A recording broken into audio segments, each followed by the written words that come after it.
রমজানে মৃত্যুবরণ করলেও এই দুইটি কাজের জন্য মানুষকে কবরে কঠিন শাস্তি দেওয়া হয়, তবে কোনো বড় বড় গুনাহের জন্য নয়। এই তুচ্ছ দুটি কাজের জন্যই মূলত রমজানের সময়ও কবরে আজাবের ব্যবস্থা করা হয়। তবে এমন কোন দুটি কাজ করলে রমজান মাসেও কবরের আজাব মাফ হবে না? আপনি নামাজ পড়েননি, আল্লাহ চাইলে মাফ করে দিবে। আপনি হয়তো রোজা রাখতে পারেননি, আল্লাহ চাইলে ক্ষমা করে দিবে। হজ করতে পারেননি, আল্লাহ চাইলে মাফ করে দিবে। তবে এমন দুটি কাজ আছে যে দুইটি কাজের জন্য মূলত কবরে কঠিন শাস্তির আয়োজন করা হয়। কবরে সওয়াল জবাবের পরে সর্বপ্রথম আপনাকে এই দুইটি কাজের জন্য শাস্তি ভোগ করতে হবে। এই দুইটি কাজ কি? অবশ্যই মুসলিম হিসেবে আমাদের জানা উচিত এবং নিজে জানার পাশাপাশি অন্য মুসলিম ভাই ও বোনদের জানানোর দায়িত্ব আপনারই।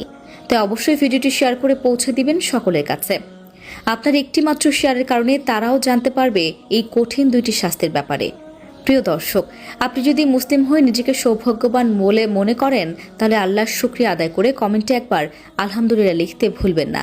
তো চলুন বেশি কথা না বলে শুরু করি আজকের ভিডিও।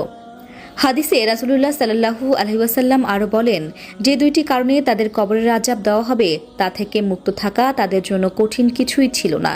অন্যদিকে এই দুইটি কাজ মুসলমানদের জন্য অত্যন্ত গুরুত্বপূর্ণ বিষয় এবং এই দুইটি বিষয় জানার পরেও অমান্য করা মানে সরাসরি আল্লাহর সাথে নাফরমানি করা।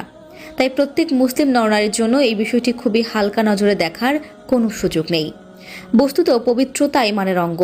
মুমিন ব্যক্তিরা সবসময় পবিত্রতা পছন্দ করে। এক্ষেত্রে মুমিন ব্যক্তি সর্বোচ্চ চেষ্টা করে যাতে এই দুটি ভুল তাদের দ্বারা সংঘটিত না হয়। এটা কঠিন কোনো কাজ নয়। পবিত্রতা অর্জনের ক্ষেত্রে উদাসীনতা একদমই অনুচিত। এর পরিণতি কতটা ভয়ঙ্কর ও কষ্টদায়ক উপরোক্ত হাদিস থেকে বোঝা যায়। এই বিষয়ে অবহেলা করা কোনোভাবেই উচিত নয়।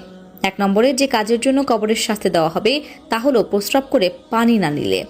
এই বিষয়টিকে অনেকেই তুচ্ছ মনে করেন, অবহেলা করে, কিন্তু মনে রাখতে হবে পবিত্রতা ইমানের অঙ্গ। আপনার ইমান ঠিক রাখতে হলে সর্বপ্রথম আপনাকে পবিত্র হতে হবে। অপবিত্র অবস্থায় আল্লাহর ইবাদত সহ অন্য কোনো আমল কবুল হবে না। যারা প্রস্রাব করে পানি ব্যবহার না করে তাদের জন্য কবরে কঠিন থেকে কঠিনতর শাস্তি অপেক্ষা করছে। এই বিষয়ে সকল মুসলিমের সতর্কতা অবলম্বন করা উচিত। 2 নম্বরে যে বিষয়টি সম্পর্কে বলা হয়েছে তা হলো অন্যের নামে গীবত করা। যে ব্যক্তি একজনের কথা অন্যজনের কাছে বলে বেড়ায় এবং ঝামেলা বাঁধিয়ে দেয় তাদের জন্য কবরে ভয়াবহ শাস্তি অপেক্ষা করছে এবং এই শাস্তি তাদের একান্তই পেতে হবে। এর থেকে বেঁচে ফেরার কোনো সুযোগ নেই।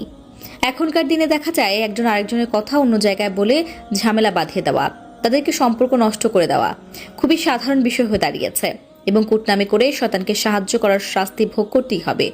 হাদিসে এসেছে চুগলখোর জান্নাতে যেতে পারবে না। হযরত ইবনে আব্বাস রাদিয়াল্লাহু তাআলা আনহু বর্ণনা করেন, রাসূলুল্লাহ সাল্লাল্লাহু আলাইহি ওয়াসাল্লাম একদিন মদিনার একটি খেজুর বাগান দিয়ে যাচ্ছিলেন। সেখানে তিনি 2 ব্যক্তির আহাজারি শুনতে পেলেন। তখন তাদেরকে কবরের শাস্তি দেওয়া হচ্ছিল। প্রিয় নবী সাল্লাল্লাহু আলাইহি ওয়াসাল্লাম বললেন, এই দুজনকে বড় কোনো কারণে আযাব দেওয়া হচ্ছে না।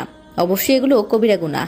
তাদের একজন প্রসাব করে পবিত্রতা অর্জন করত না, আর অন্যজন চগলখুরি করে বেড়াতো। তা দর্শক, আজ এ পর্যন্তই।